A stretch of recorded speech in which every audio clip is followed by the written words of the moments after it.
Hi friends, welcome back to our channel. అందరు ఎట్లున్నారు? మంచిగా ఉన్నారు కదా. ఇక ఈ రోజు అయితే లంచ్లోకి ఇలా మీల్ మేకర్ కర్రీ అయితే రెడీ చేసిన. ఇక టమాటో మీల్ మేకర్ కర్రీ అంటే పిల్లలు పెద్దలు అందరు ఇష్టంగా తింటారు. ఇక మా ఇంట్లో అయితే మా పిల్లలకైతే మస్తు ఫేవరెట్ అండి. ఇదైతే చాలా ఇష్టంగా తింటారు. మన చికెన్ కర్రీ ఎలా తింటారో అంత ఇష్టంగా తినేస్తారు. కాబట్టి ఈ రోజు అయితే లంచ్లోకి ఈ విధంగా మీల్ మేకర్ కర్రీ అయితే రెడీ చేసేసిన. మన లంచ్ బాక్స్ అనేది రిటర్న్ రావద్దంటే ఇట్లాంటి కర్రీస్, పిల్లలకి ఇష్టమైన కర్రీస్ చేస్తేనే బాక్స్ అనేది రిటర్న్ రాకుండా ఉంటుంది కదా. అందుకని చెప్పేసి వాళ్ళకి ఇష్టమైన కర్రీస్ అయితే చేసేస్తుంటా. ప్లస్ మనకు కూడా చాలా ఈజీగా చేసేసుకోవచ్చు, తొందరగా అయిపోతుంది కదా, ఫాస్ట్గా కర్రీ కూడా. కాబట్టి నేనైతే ఈ విధంగా టమాటో మీల్ మేకర్ కర్రీ అయితే రెడీ చేసిన. ఇక దీని ప్రాసెస్ తెలుసుకునే ముందు ఫస్ట్ టైం మన ఛానల్ ఎవరైనా చూస్తే ఛానల్ సబ్స్క్రైబ్ చేసుకోవాలి, లైక్ కూడా చేయండి, మీ దోస్తులకు షేర్ కూడా చేయాలి. కామెంట్ బాక్స్లో కామెంట్ పెట్టడం మాత్రం మర్చిపోవద్దు. చాలా రోజుల తర్వాత అయితే వీడియో అయితే సెండ్ చేస్తున్నా. మేమంటే ఒక 20 days అవుతుంది అనుకుంటా ఏ వీడియో పెట్టక. ఈరోజైతే ఈ వీడియో తీసి పెట్టేస్తున్నా. మీరు కూడా మొత్తం వీడియో చూసేసి కర్రీ ఎలా ఉందో కామెంట్ బాక్స్లో పెట్టేసేయండి. ఇక దీనికైతే నేను ఇలా మీల్ మేకర్ ప్యాకెట్స్లో ఉన్నవి మాత్రమే తీసుకున్నాను. ఎందుకంటే మనకు కుల్లా బయట దొరుకుతాయి కానీ అంత టేస్ట్గా ఉండదు కర్రీ అనేది. ఇదైతే కర్రీ చాలా టేస్ట్గా ఉంటుంది. ఇలా ప్యాకెట్స్లో వస్తాయి కదా న్యూటెల్లా అని, అది చాలా టేస్టీగా ఉంటుంది. మేమైతే ఎక్కువ ఇవే యూజ్ చేస్తాం. అలా కుల్లా తీసుకొచ్చే కంటే ఇలా వీటిని ఫస్ట్ ఆ ప్యాకెట్స్ అయితే అందులో వేసేసుకొని కాసేపు నానబెట్టేసుకోవాలి. మనకు మెత్తగా కావడం కోసమని కొన్ని వాటర్ అయితే యాడ్ చేసుకొని ఒకసారి మంచిగా కడిగి పారబోసుకోండి. తర్వాత వాటర్ పోసి కొంతసేపు నానబెట్టేసుకోండి. తర్వాత టమాటోస్ని కూడా మంచిగా వాష్ చేసుకుందాం. టమాటోస్ వాష్ చేసుకున్న తర్వాత చూడండి సన్నగా తరుముకోవాలి. మనకు పక్కన పెట్టేసుకున్న మిల్ మేకర్ చూడండి మెత్తగా అయిపోయినాయి కదా. ఇప్పుడు వాటర్ అన్ని తీసేసుకొని ఒక ప్లేట్లోకి మిల్ మేకర్ని వేసేసుకుందాం.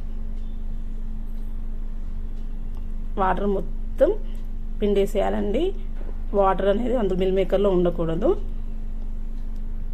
కొన్ని వేడి నీళ్ళు వేసుకున్నాం అనుకోండి ఇంకా త్వరగా మెత్తగా అయిపోతాయి. మనకు టమాటోస్ యాడ్ చేస్తున్నాం కాబట్టి టమాటోస్ కట్ చేసే వరకు మనకు మెత్తగా నానిపోయినాయి అన్నమాట. చూసి కదా మెత్తగా అయిపోయినాయి. వీటినన్నిటిని మంచిగా వాటర్ తీసేసుకొని పక్కన పెట్టేసుకొని ఇప్పుడు స్టవ్ వెలిగించుకొని కడాయి కూడా పెట్టేసుకొని కర్రీకి ఎంత ఆయిల్ సరిపోతుందో అంత ఆయిల్ అయితే పోసేసుకోవాలి. ఇప్పుడు ఇందులో ఆవాలు వేసుకుందాం, జీలకర్ర,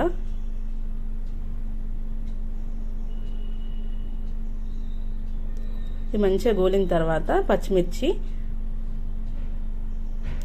కొద్దిగా సాల్ట్ కూడా నేను పచ్చిమిర్చితోనే యాడ్ చేస్తాను. తర్వాత ఇందులో ఆనియన్స్, కట్ చేసుకున్న ఆనియన్స్ వేసేసుకొని మంచిగా కలుపుకోండి. దూరగా ఫ్రై కావాలి మనకు. ఇందులోనే అల్లం వెల్లిగడ్డ పేస్ట్ కూడా వేసేసుకుంటున్నాను. మనకు ఆనియన్స్తోని అల్లం వెల్లిగడ్డ పేస్ట్ మంచిగా ఫ్రై అయిపోతుంది కాబట్టి పచ్చి స్మెల్ అనేది రాకుండా ఉంటుంది. కరివేపాకు కూడా యాడ్ చేసుకోండి. కరివేపాకు వేస్తే ఆ స్మెల్లే వేరండి, మంచి స్మెల్ అయితే వస్తుంది కర్రీకి. వాటిని మంచిగా కలిపిన తర్వాత కొద్దిగా పసుపు అనేది యాడ్ చేసుకోవాలి. ఈ అల్లం వెల్లిగడ్డ పేస్ట్ వేసాం కదా, అది మంచిగా ఫ్రై అవ్వాలండి ఆయిల్లో. అలా అయిన తర్వాతనే పసుపు అనేది వేసుకోవాలి. ఇప్పుడైతే కొంచెం పసుపు వేసుకున్నాం కదా, ఇప్పుడు మనం వాటర్ని తీసేసి పక్కన పెట్టుకున్న మిల్ మేకర్స్ ఉన్నాయి కదా, అవి అందులో వేసేసుకొని మంచిగా అడుగు నుంచి ఒకసారి కలిపేసుకోండి.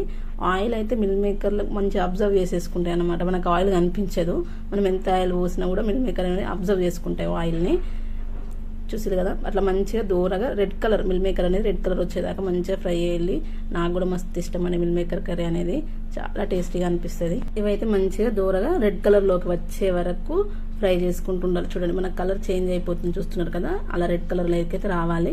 వెంటనే వేస్తే ఏంటంటే టేస్ట్ అనేది మనకు అంత బాగా రాదు. ఇది కొంచెం సాల్ట్ తీసేసుకొని మంచిగా టేస్ట్, ఇట్లా వట్టి తిన్నా కూడా మంచి టేస్ట్ అనేది వస్తుంది. అట్లా వచ్చే వరకు ఫ్రై చేసుకున్న తర్వాత కట్ చేసుకున్న టమాటోస్ వేసేసుకొని కొంచెం సాల్ట్ వేసేసుకొని కలిపేసుకుందాం. టమాటోస్ వేసిన తర్వాత సాల్ట్ వేస్తే టమాటోస్ అనేవి కొంచెం తొందరగా ఉడికిపోతాయి అన్నమాట. అందుకని చెప్పేసి టమాటో వేసేటప్పుడు టమాటో కర్రీ వేసినా కూడా సాల్ట్ అనేది వేసుకోండి. టమాటోస్ తొందరగా ఉడికిపోతుంది. కారం తర్వాత వేసుకోండి. ఇప్పుడు దీనిపైన మూత పెట్టేసి కాసేపు అయిన తర్వాత తీసి చూస్తే చూడండి ఇందులోనే మనకు కర్రీకి ఎంత సరిపోతుందో అంత కర్రీ. నేను ఆల్రెడీ పచ్చిమిర్చి వేసాను కాబట్టి కారం కొంచెం తక్కువగా వేసుకుంటున్నా.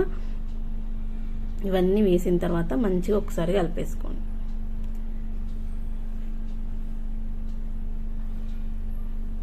సూపర్ టేస్టీతో టమాటో మిల్ మేకర్ కర్రీ అయితే మనకు రెడీ అయిపోతుంది అనమాట. ఇలా చూస్తుంటేనే మనకు కర్రీ రెడీ అయిపోయినట్టు అనిపిస్తుంది కదా.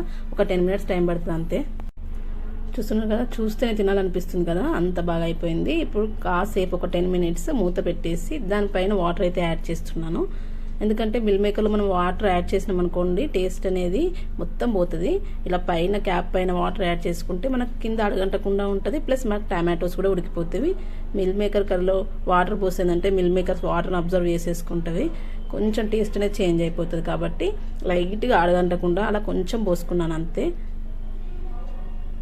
చూడండి ఎసరు కూడా మంచిగా ఊరిపోయింది మనకి. చూస్తున్నారు కదా, టమాటోస్ కూడా మంచిగా ఉడికిపోయినాయి. మన కర్రీ కూడా ఆల్మోస్ట్ రెడీ అయిపోయినట్టే. ఇక మిల్ మేకర్ అనేది ఒక్కటి నోట్లో వేసుకుంటే మంచిగా పుల్ల పుల్లగా సాల్ట్ పట్టేసుకొని సూపర్గా ఉంటుంది అన్నమాట. మీకు కూడా వీడియో నచ్చిందని అనుకుంటున్నాను. లాస్ట్లో కొత్తిమీర వేసేసుకుంటే ఆ టేస్ట్ అనేది సూపర్గా వచ్చేస్తుంది. కొత్తిమీర వేసిన తర్వాత ఒకసారి మంచిగా అడుగు నుంచి కలిపేసుకోండి. స్టవ్ అనేది ఇందులోనే కొంచెం గరం మసాలా కూడా యాడ్ చేసుకుందాం, టేస్ట్ అనేది మస్తు వస్తుంది.